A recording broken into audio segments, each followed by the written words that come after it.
Muy buenas viejuners, bienvenidos a mi canal. Bienvenidos al unboxing, análisis e intento de hack de la Neo Geo Mini, la versión internacional. Venga, vamos para allá.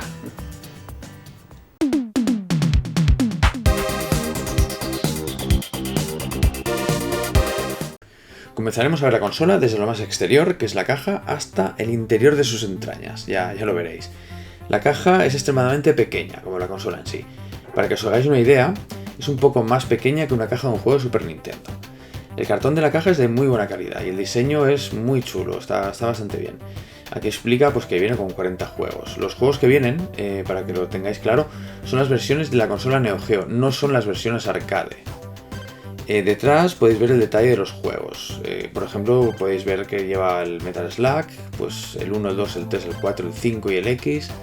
Los King of Monsters, el 1 y el 2, el Sengoku 3, el King of Fighter 95, 97, 98, 2000 y 2002, el Art of Fighting, varios Samurai Shodown y muchos más. La verdad es que a mí, con los Metal Slug, algún King of Monsters y alguno de naves, ya tengo para divertirme un rato. Pero estoy seguro que a muchos de vosotros os falta alguno. Hacemos una cosa, ponedmelo en los comentarios y si sale una lista chula, haré un vídeo sobre las joyas que le faltan a la Neo Geo Mini. La lista del detalle de todos los juegos que lleva os la dejaré en la descripción del vídeo para que la tengáis clara. Al abrir la caja, lo primero que nos llama la atención es el manual de instrucciones, en el cual nos explica cómo va el conexionado de la consola y bueno, dónde conectar los mandos externos opcionales que no vienen con la consola de serie. En la caja también podemos ver más cositas, como por ejemplo esta caja blanca, la cual contiene estas pegatinas para decorar la consola a nuestro gusto. La verdad es que la versión japonesa de la Neo Geo lleva unas pegatinas que me gustan bastante más que estas. Además lleva un cable USB tipo C para conectarla a la alimentación, dado que no lleva batería interna. Ahora vamos a lo importante, la consolita. Viene protegida con este plástico que lo sacamos y ya nos podemos rozar con ella, todo lo que queramos. La estructura se nota muy sólida y compacta de la consola. El plástico es duro y parece de muy buena calidad.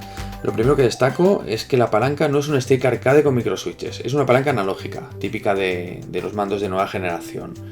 Lleva un botón de Select, uno de Start, los 4 botones típicos de acción, el ABCD para jugar. Y bueno, la pantalla, como veis, está ligeramente inclinada para facilitar que la veamos bien. En los laterales tenemos dos conectores, uno a cada lado, de USB tipo C, para conectar los mandos que se pueden comprar por separado. Estos mandos, bueno, son los únicos que se pueden conectar. No podéis conectar ningún mando más porque no son compatibles, ¿vale? Está hecho a propósito para solo usarse los mandos originales que te venden ahora la gente de SNK. En la parte de atrás de la consola vemos el botón de Power y un puerto mini HDMI para conectarlo al televisor si queremos.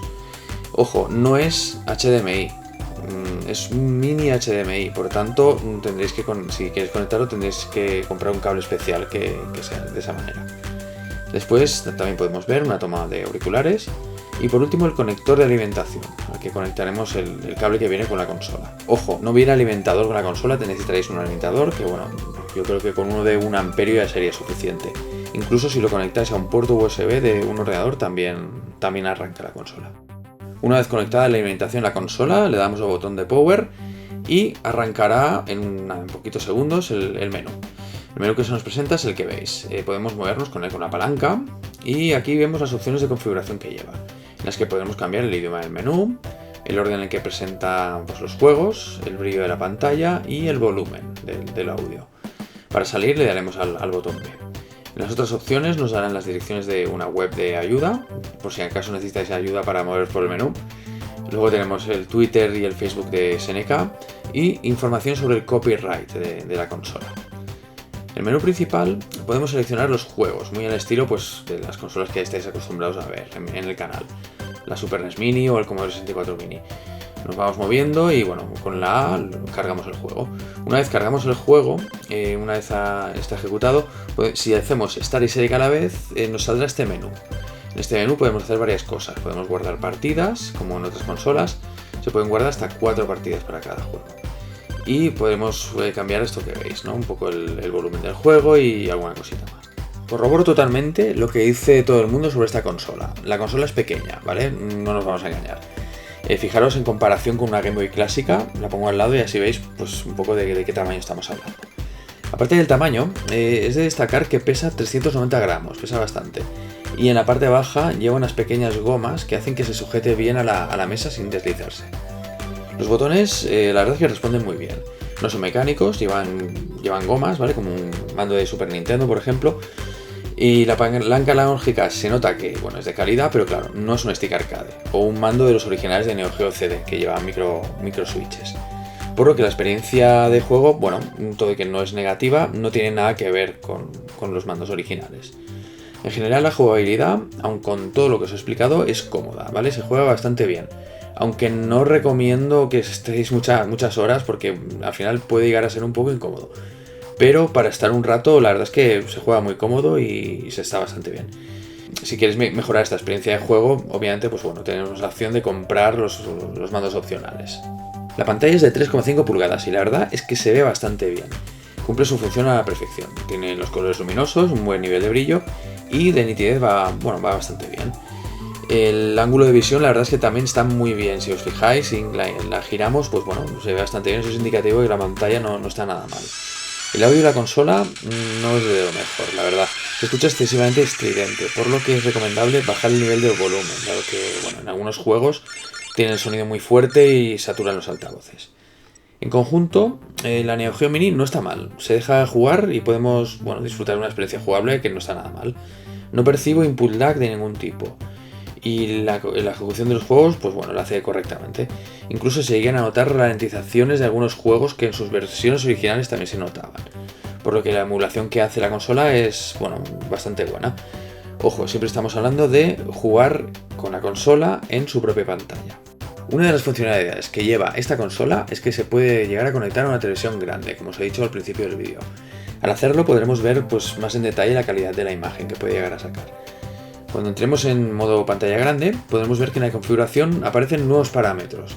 Podemos cambiar el aspect ratio de los juegos para adaptarse a la pantalla, aunque yo personalmente prefiero que conserven el aspecto original, aunque veamos esas bandas negras famosas. Aparte de esto, podemos activar un filtro para mejorar la imagen. La verdad es que en este modo pantalla grande es donde a mí me ha defraudado esta consolita. Se advierte que la imagen no es del todo nítida. Me da la impresión de ser una imagen 720p estirada a 1080. Ni siquiera aplicando el filtro que lleva se mejora la calidad. Es más, se empeora más con el filtro. Con Metal Slug, como veis, se ve claro, se ve un poco borroso. Si probamos con otro juego, pues lo mismo, el mismo problema. No se ve del todo nítido. Se ve un pelín borroso. Si lo comparamos con la nitidez, por ejemplo, que puede llegar a sacar una Super NES Mini con juegos de Neo Geo, como veis, pues bueno, yo creo que salta a la vista. Se percibe una gran diferencia en lo que a nitidez se refiere. La verdad es que este aspecto me ha cortado el rollo bastante de esta consola. Llegados a este punto del vídeo, llegó el momento cacharreo, mi momento preferido. Así que nada, vamos a desmontar la consola y a ver qué lleva dentro. Una vez desmontada, aquí podéis ver pues lo que es el stick analógico, los botones con su goma correspondiente para hacer la pulsación. Y aquí tenemos pues el cerebro de la mini bestia, ¿vale? La placa donde está todo lo que hace que funcione. Vamos a verla en detalle y bueno, como podéis ver, pues aquí tiene varios elementos. El procesador que lleva es un ATM7013. Si buscáis por Google podréis ver que es un procesador de bajo coste usado en muchísimos tipos de dispositivos. Podemos ver aquí la memoria RAM, que según el canal EtaPrime lleva 1 GB, y de memoria flash de almacenamiento lleva unos 2 GB aproximadamente para almacenar el sistema y las ROMs. Y aquí en este punto de la placa hay 4 puntitos de soldadura que son muy interesantes. Estos puntitos, si los soldamos a este adaptador, y este adaptador lo conectamos al PC, nos va a permitir conectarnos de una manera un poco especial a la consola para ver qué es lo que lleva debajo de lo que es el menú gráfico. Pues nada, una vez conectados con PuTTY, ya estamos dentro del sistema. Como veis, lleva un sistema operativo Linux. Es la versión que veis en pantalla y es una versión de Linux un poco diferente a la de consolas similares como la Super NES Mini o el Commodore 64 Mini. Pero bueno, la verdad es que en el fondo esta consola no deja de ser muy parecida a esas dos consolas que os acabo de comentar. Es un sistema operativo Linux con un emulador en este caso de Neo Geo, y un menú gráfico para manejarse entre los juegos con un pad, ¿vale? Con un mando. El hecho de que sea muy parecida esta consola a las demás abre muchas posibilidades a que ciertas personas que todos conocemos que se dedican a modificar las consolas mini se interesen en hackearla. De hecho, he escuchado directamente del equipo de gente que están con el tema del hack de la Super NES Mini que se van a poner con la Neo Geo Mini y más tarde con la PlayStation Mini. Así que amiguitos, en no mucho tiempo seguramente traeré información suculenta al respecto. Que por cierto os pondré en el comentario fijado de este vídeo para que podáis estar al día. No veas la que he liado, ahora tendré que montarla. Bueno, ¿merece la pena o no merece la pena Neo Geo Mini? Bien, teniendo en cuenta que vale 130 € esta versión internacional y lo que habéis visto en el vídeo, a ver, yo creo que si eres coleccionista de videoconsolas, de videojuegos, es una cosa que tienes que tener, porque es un producto oficial de SNK, está bien construido, está bien hecho. Bueno, yo creo que como producto de coleccionismo está bastante bien. Ahora bien, si vosotros lo que buscáis es tener una consola para jugar a juegos de Neo Geo y tener una experiencia de juego pues, satisfactoria, yo creo que se queda corta, ¿vale? El mando que lleva en interior de la carcasa no está mal, la pantalla que lleva la maquinita está bastante bien, pero a la que queréis jugar una pantalla grande ya habéis visto, se pierde nitidez. Yo creo que es un poco falta de respeto a estos juegos que son tan chulos. Entonces yo creo que si lo que buscáis es una experiencia de juego buena y satisfactoria de Neo Geo, casi que tiréis hacia un Raspberry o un emulador en PC, o simplemente comprar en la eShop de Nintendo. Si tenéis Nintendo Switch, compráis los juegos allí y tenéis una experiencia de juego muchísimo mejor, más satisfactoria que con esta Neo Geo Mini. Aparte tenemos un handicap, esta máquina en teoría solo aceptan mandos oficiales de SNK. Según me han dicho por Twitter hace un rato, hay una especie de adaptador que permite hacer algún invento y jugar con otros tipos de mando que no sean SNK. Pero, bueno, eso habría que comprobarlo. Nada, es otro handicap que tiene. Yo creo que, bueno, con estos consejos cada cual es libre de hacer lo que quiera, de comprarla o no. Pues nada, viejuners, nos vemos en el próximo vídeo. ¡Hasta luego, Lucas!